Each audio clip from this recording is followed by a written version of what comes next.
तो कौन सा टीम खेल रहे हैं आज? नहीं पता है। दो ही टीम तो है लेकिन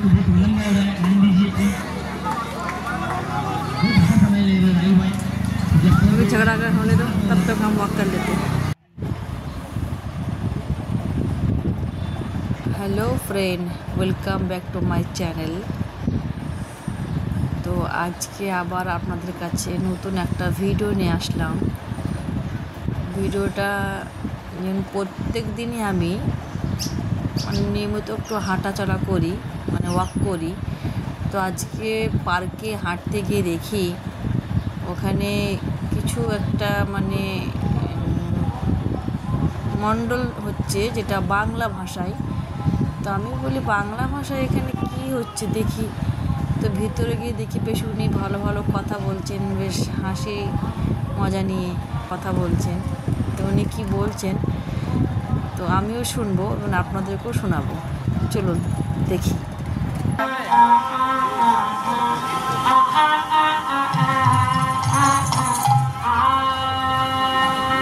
বিয়ে হবে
लेकिन आपको बारह नहीं समझ आते बाबूजी, थोड़ा थोड़ा ना।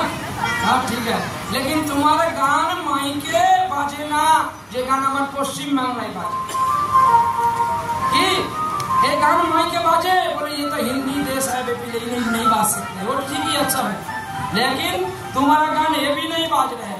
ची ची ची ननी ची ची ची ची ननी ची কাউকে চিনি নাই। এই গান বাজে এখন সকলেই পাগল, কিন্তু আজ থেকে অনেক দিন আগে যে গানগুলো রেকর্ড হয়েছে সেগুলো হয় না। আরো শুনেছেন রেলের প্ল্যাটফর্মে নাকি লতা মঙ্গেশকর জন্ম হয়েছে।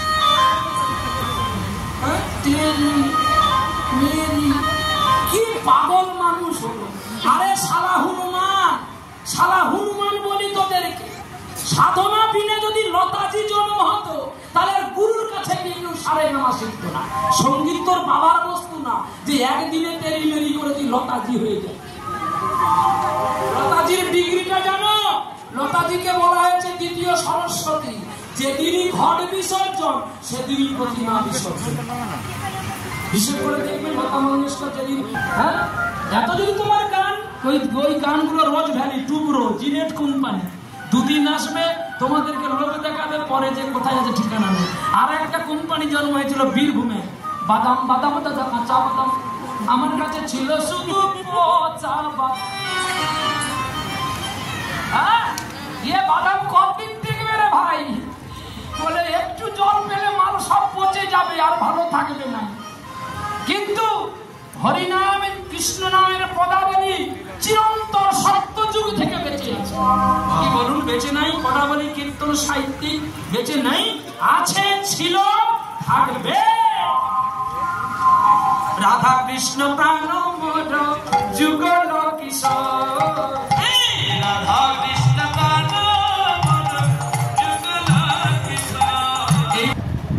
তো ফ্রেন্ড, এখানে আমি আমার ভিডিওটাকে শেষ করব, কারণ অনেকটাই সময় ওখানে দাঁড়িয়েছিলাম একটু ওয়াক করবো বলে। তো আবার অন্য কোনো নতুন ভিডিও নিয়ে আবার আপনাদের সঙ্গে দেখা হবে। আপনারা ভালো থাকুন, সুস্থ থাকুন।